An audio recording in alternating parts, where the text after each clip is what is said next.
Salut les amis, ça fait plaisir de vous retrouver pour une nouvelle vidéo de Bike Check. Et oui, aujourd'hui je vais te présenter le nouveau vélo que j'ai acquis cet été qui est juste là derrière moi. Je vais aussi en profiter pour t'expliquer un petit peu les raisons qui sont derrière ce choix. C'est parti, générique.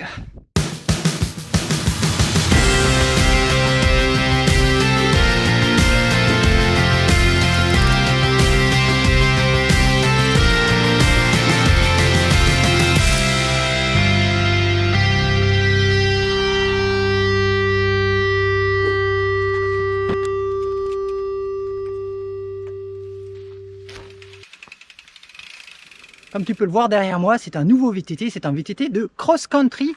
J'ai remplacé Popeye par un vélo beaucoup plus roulant parce que c'est le genre de sortie que je préfère faire. Moi, je ne suis pas du tout une technicienne à la descente. Comme tu as pu le voir notamment dans le bike park ou sur les terres noires, je suis plutôt au mode flippette. Par contre, j'ai une bonne endurance, j'aime bien pédaler. Alors du coup, un vélo qui pédale bien et qui me rend les watts que je mets dans les pédales, moi, ça m'intéresse beaucoup. Enter le Sun Shaman XC Finest 2021, modèle cross-country donc, tout suspendu quand même, parce qu'il fallait quand même que ça reste un VTT, avec un rendement infiniment meilleur. Bike check. Il va peut-être falloir commencer à le nettoyer.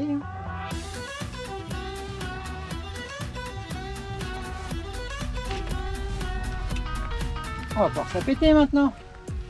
Commençons par le cadre, tout en carbone monocoque à haut module qui pèse 950 grammes. Enfin, c'est ce que j'ai trouvé sur internet. À l'avant, on a une fourche RockShox Seed Ultimate SL Select, s'il vous plaît, offrant 100 mm de débattement. Et à l'arrière, une RockShox Seed Luxe Select plus RL, là aussi Hatchoum, pour 100 mm également. En ce qui concerne les roues, on est sur du DT Swiss XR 1700 Spline 29 pouces, des roues plutôt sympas. La transmission, elle est assurée par SRAM avec du Eagle XO1 12 vitesses, une cassette de 10 par 52 et un monoplateau bien entendu de 32 dents. Le pédalier, lui, est en carbone, c'est un stylo Trouvative de chez SRAM également. Les pédales, ça c'est un ajout perso, ce sont des Garmin XC100, c'est-à-dire qu'elles contiennent un capteur de puissance sur le côté gauche uniquement. Pour l'assise, on est sur une tige de selle télescopique Crank Brothers de 100 mm de débattement, c'est un ajout par rapport à la config d'origine, et une CL Italia SLR Boost, celle-là fait partie de la config d'origine. Enfin, pour le pilotage, une potence de 70 mm tient un cintre en carbone de 720 mm de large. On a des freins à disque hydrauliques Cura 2, donc double piston, sur des disques de 160 à l'avant comme à l'arrière. Le blocage des amortisseurs se fait au guidon, ainsi que le contrôle de la tige de selle. Et le poids de ce bébé est de 11,35 kg, prêt à rouler dans cette configuration. Plutôt très honorable. Oh, ça c'est du beau matériel. Première question, qu'est-ce qui est arrivé à Popeye? Je ne m'en suis pas séparé parce que c'est quand même un vélo que j'aime énormément, mais évidemment, comme tu le vois, mon van est là, l'espace n'est pas illimité dans ce genre de maison. Déjà, j'ai deux vélos avec le gravel plus lui, c'est déjà serré. Impossible d'en avoir un troisième, alors il est resté au garage en attendant que un jour je me remette peut-être plutôt à l'enduro plutôt qu'au cross-country. Mais pour l'instant, c'est avec Shaman que je fais de jolies sorties et je me régale avec. C'est par où là en vrai? C'était pas par là. Je suis trop naze. C'était par là-bas. Casse-toi pas la gueule.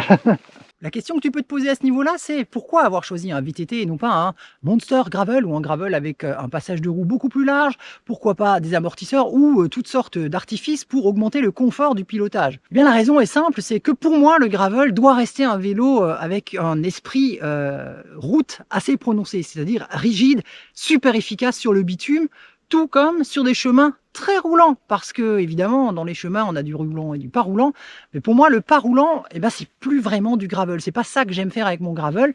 Moi je préfère avoir des chemins qui roulent vite, sur lesquels je peux vraiment développer, avoir un pédalage régulier et bouffer du kilomètre. Je considère quelque part que si on en est à avoir besoin d'une fourche suspendue ou d'artifice pour augmenter le confort parce qu'il y a trop de vibrations, c'est plus vraiment du gravel. Là, on est à la limite entre gravel et VTT. Alors j'entends, on peut avoir envie d'avoir qu'un seul vélo ou peut-être pas vouloir aller plus loin et puis les chemins sont cabossés par chez soi. Et du coup, ce genre de vélo est tout à fait intéressant. Mais moi, j'avais envie de garder quand même l'esprit VTT, c'est-à-dire de pouvoir aller taquiner du petit sentier, des racines, des rochers. Ce qui avec un gravel, c'est quand même pas pareil. pour des raisons de géométrie, pour des raisons de pneus, pour des raisons d'amortisseur. Même sur un gravel suspendu, on n'a pas 100 mm devant, 100 mm derrière. Là, on a vraiment une géométrie VTT, alors certes orientée course et orientée parcours roulant, mais avec du single dedans quand même. Et ça me correspond bien parce que globalement, je suis pas vraiment foutu de faire beaucoup plus sur un VTT que du cross-country, et encore du cross-country pas trop difficile. Wouhou! Ah ouais, là, il y a des mecs qui font des jumps, bah, pas moi. Tu vois, voilà, moi, j'aime pas la technique. C'est les roues qui quittent le sol, il y a un problème. S'il faut que je mette des habits de cosmonaute pour faire du vélo, il y a un problème.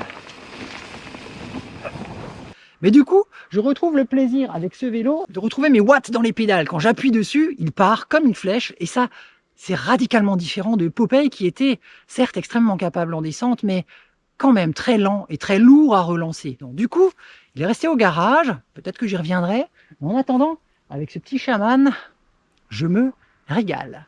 Alors si tu me connais un petit peu, tu vas certainement te dire « Ouais mais bon là on voudrait savoir de combien il est plus efficace ». T'inquiète, ça va venir, mais c'est l'objet d'une autre vidéo. Voilà, c'est tout pour moi aujourd'hui. Je t'ai dit, c'est une vidéo rapide de bike check principalement. Il est derrière moi, le Sun Shaman XC Finest 2021. Vraiment, je suis très très contente de cet achat. Je l'ai acheté sur le Bon Coin à un tarif tout à fait sympathique. Mais pour moi, c'est vraiment un game changer.